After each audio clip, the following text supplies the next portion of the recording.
Allez, bismillahirrahmanirrahim. Allahumma salli wa sallim wa barik wa akrim wa an'im ala habibana wa sayyidana Muhammad wa ala ali wa sahbihi wa sallim taslima. On est donc dans la continuité de nos cours et on va essayer maintenant d'avancer pas mal, ok? Parce qu'aujourd'hui on est jusqu'à 22h30. On va essayer d'avancer bien, Inch'Allah. Il y a des sujets, des points que je vais vous laisser maintenant là de côté, volontairement, parce que je sais que j'aurai le temps, ou quand on n'a pas le temps avant de partir, que j'aurai le temps de les voir avec vous. Soit pendant l'escale, parce que forcément on va discuter, soit par exemple, je sais pas, sur le retour entre Makka et le Medina dans le train, vous voyez, on a 2 heures pour en parler, soit à un moment donné pendant qu'on mange dans les repas. Donc il y a plusieurs choses comme ça que volontairement, je vais essayer de les laisser pour l'instant, avant, si on a le temps, là on va y revenir. Mais il y a quand même d'autres points que j'aimerais bien que l'on voit.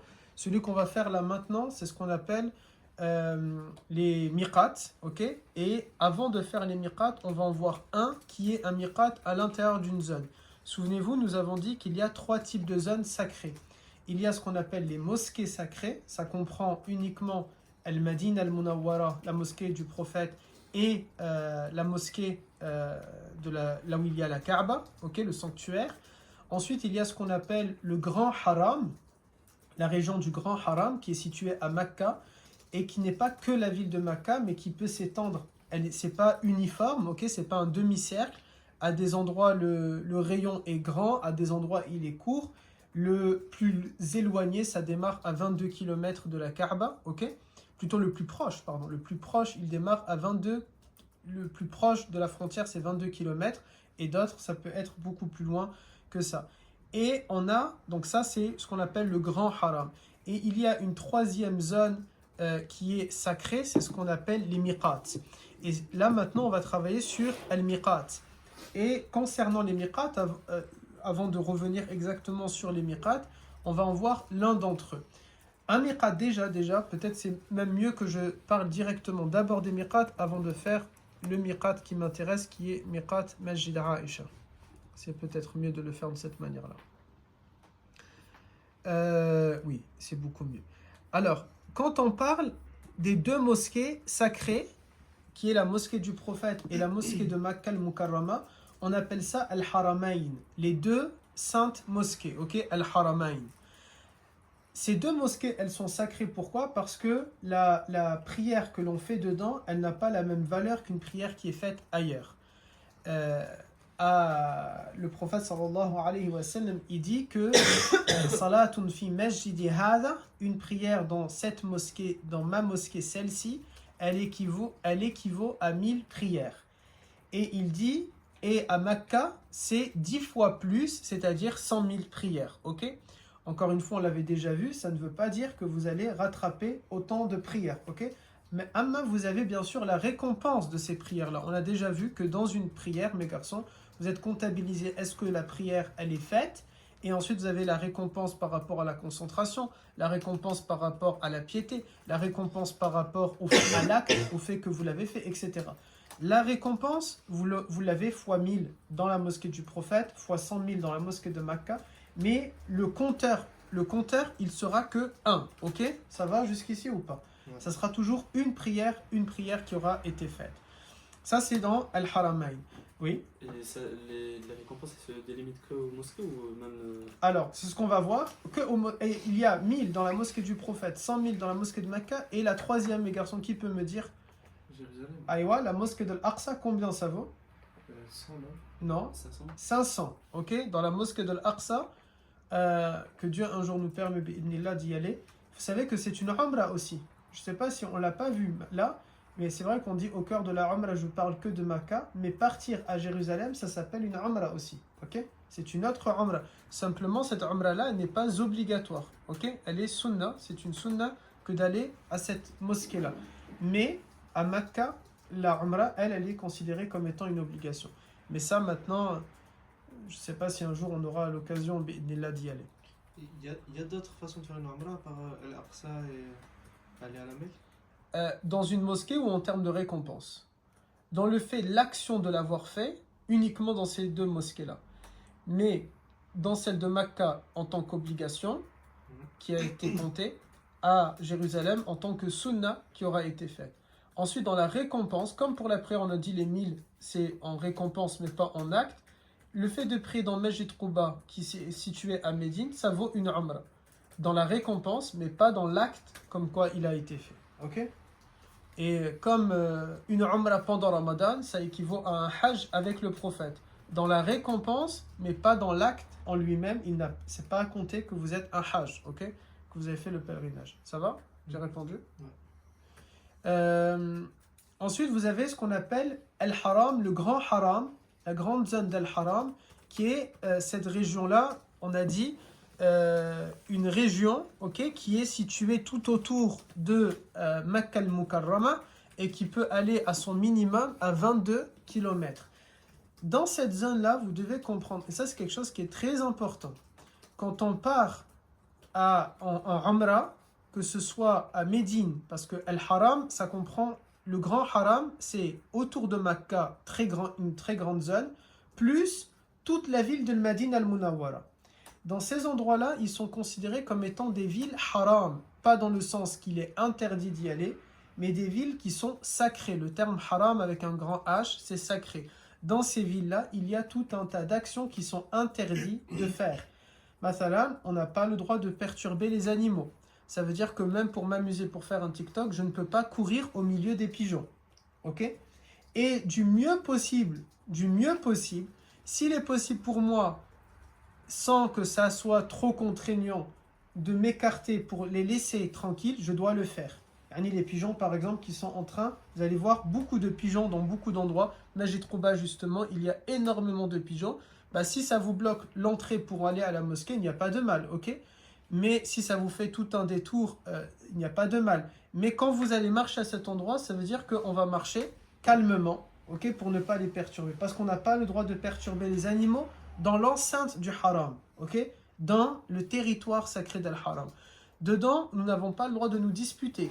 On n'a pas le droit de bousculer. On n'a pas le droit de frapper. Et vous voyez, quand je vais essayer de toucher la pierre noire, je dois donc faire attention à ce que je ne vais pas pousser. Même mes garçons, je suis désolé, je vise personne, attention, mais quand on ne peut pas se dire, vous et moi, on va partir jusque là-bas. On ne peut pas se dire, oui, mais je ne sais pas si je vais pouvoir y retourner, alors je m'en fous, je vais tout faire pour la toucher. Non, parce qu'on est dans une zone haram. Peu importe est-ce que je suis en sacralisation ou pas, c'est autre chose ça, ok? Le territoire en lui-même est un territoire sacré et donc c'est un territoire dans lequel je n'ai pas le droit de faire ça. Je n'ai pas le droit d'arracher des plantes. Je n'ai pas le droit non plus de porter des armes. Bon, dans tous les cas, vous ne portez pas, vous, d'armes, n'est-ce pas? Mais ça veut dire quoi? Que tu ne vas pas acheter un joli couteau que après tu veux offrir. Dans tous les cas, à la douane, ils ne vont pas te laisser l'avoir, ok? Mais par exemple, tu ne pourrais pas. Sauf si c'est un couteau, tu en as besoin pour manger. On ne parle pas ici de la défense parce que dans tous les cas, maintenant, c'est plus la même période qu'avant. Et ensuite, aussi, toujours dans ça, les péchés sont amplifiés. Quand je me trouve à Al-Madin al-Munawwara, toute la ville d'Al-Madin al-Munawwara, si je mens, c'est comme si j'ai menti 1000 fois. Si je mens à Mecca, dans toute la zone du Grand Haram, c'est comme si j'ai menti 100 000 fois. Si j'ai fait zina, alors c'est fois 100 000 ou fois 1000. Et donc il faut faire attention aux péchés que l'on est en train de faire dans ces endroits-là. Pareil, si je pars à Makkah al-Mukarrama ou si je pars à Al-Madin al-Munawwara et je ne sais pas ce genre d'action, ou plutôt je ne connais pas ma religion, je ne sais pas c'est quoi le halal et le haram, alors je vais commettre des actes peut-être qui sont graves pour moi. Et je ne peux pas dire je ne sais pas. Il n'y a pas cette parole-là de dire je ne sais pas. Nul n'est censé ignorer la loi, mes garçons. Je ne peux pas dire je ne savais pas, Allah Ta'ala me pardonne. Notre fait est clair. Nul n'est censé ignorer la loi. La jurisprudence, elle est claire et nos savants nous l'ont enseigné de cette manière-là, les compagnons, etc., etc. C'est à toi de te renseigner. Ma huwa al-halal, ma huwa al-haram. Et comme on dit dans l'islam, al-halal mubayyin wa al-haram mubayyin. On dit dans l'islam, le halal, il est très clair. Et le haram, il est très clair. Il n'y a pas de flou entre eux. On sait exactement qu'est-ce qui est halal et qu'est-ce qui est haram. Donc on ne peut pas dire, je ne savais pas, ok? À ce moment-là, tu vas te former et tu vas apprendre avant de te rendre dans ces endroits-là, de manière à ne pas commettre un acte qui ne va pas être permis. spécialement qu'un acte haram dans ces lieux-là peut entraîner automatiquement, immédiatement, al-la'na, c'est-à-dire la malédiction de Allah Ta'ala. Et les anges vont prier contre toi. Et si tu imagines toi dans la balance et les anges dans notre balance, on peut malheureusement se craindre qui va gagner.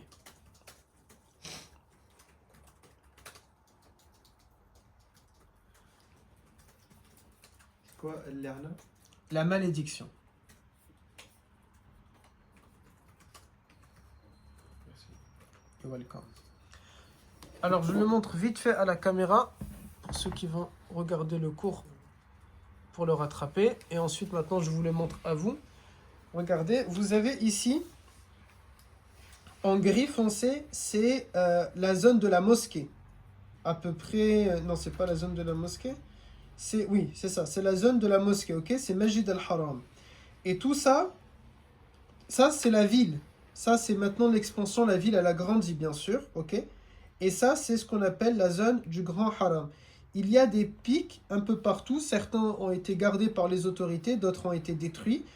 Et quand on vient par l'autoroute, si vous avez déjà vu des images, c'est par toutes les routes, c'est là où il y a des immenses Qur'an. Vous avez déjà vu ce genre d'image ou pas? On a des images Qur'an qui sont comme ça, ok? C'est comme des mains posées, ok? Avec un grand Qur'an. Je peux essayer de vous trouver une photo vite fait. Alors cette zone-là, le temps que je vous trouve la photo, cette zone-là, c'est ce qu'on appelle la zone du Grand Haram, ok? Et donc ça nous délimite l'endroit dans lequel les prières, elles valent 100 000. Ça veut dire que ce n'est pas que dans la mosquée. C'est vrai que même dans l'hôtel, ça vaut 100 000. Voilà pourquoi certains ils vont dire bah, je peux prier à l'hôtel. Ça reste quand même bizarre, mes garçons. Tu vas là-bas et tu ne vas pas voir la Kaaba alors même que c'est une adoration de la voir. Tu vas partir jusque là-bas et rester dans un hôtel. C'est pas quelque chose qui est normalement joli. In the road, Quran. In the roads. Saudi. Aïwa.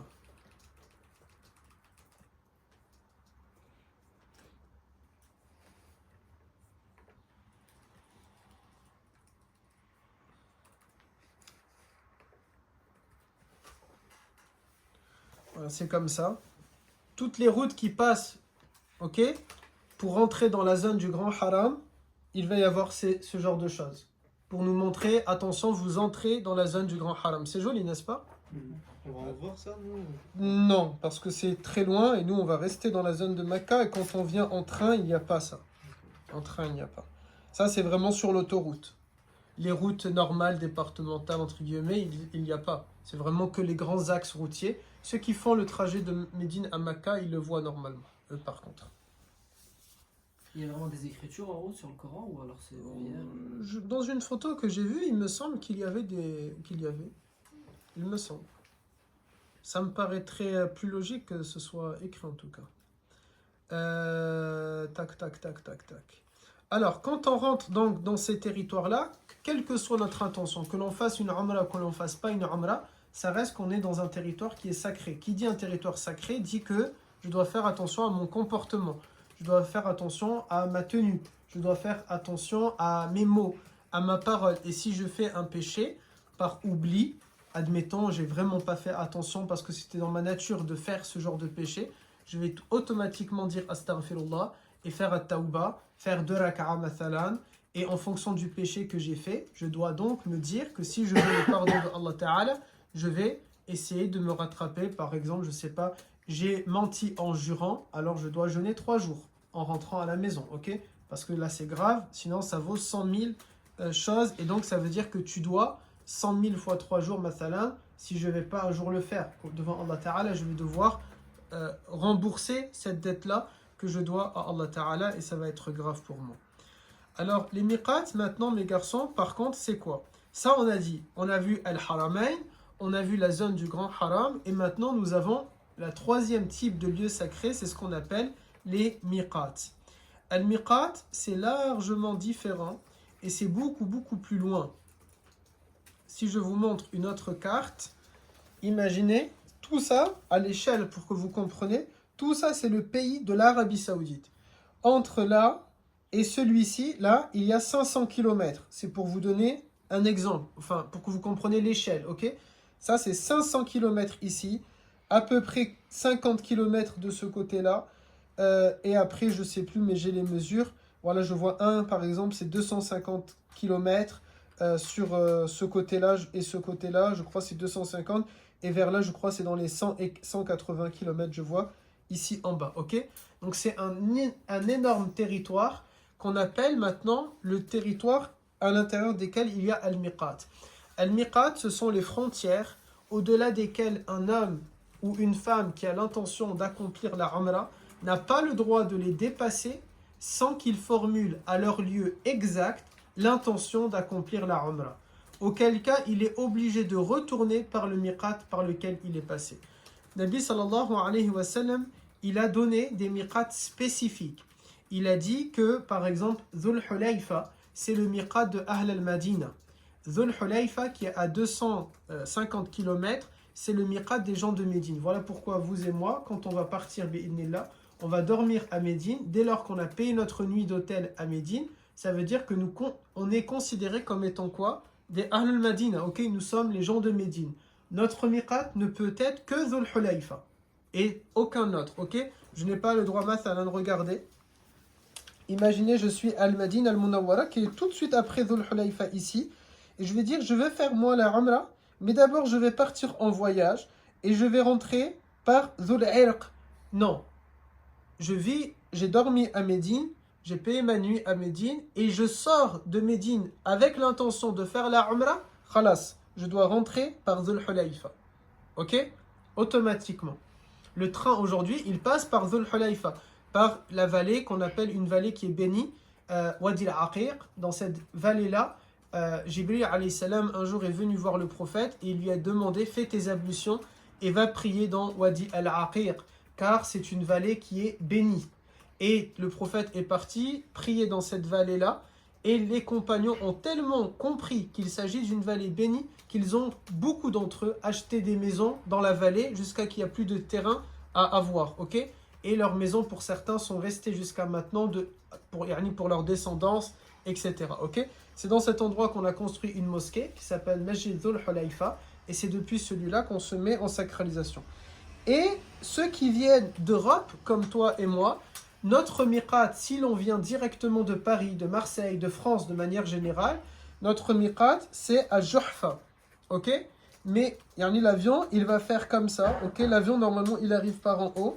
Et à un moment donné, il va contourner pour rentrer par le miqat de Juhfa. Ok? Mais comme toi et moi, on va d'abord dormir à Médine, à ce moment-là, notre miqat n'est plus à Juhfa, il devient Dhul Hulayfa. Ok? Ça va jusqu'ici?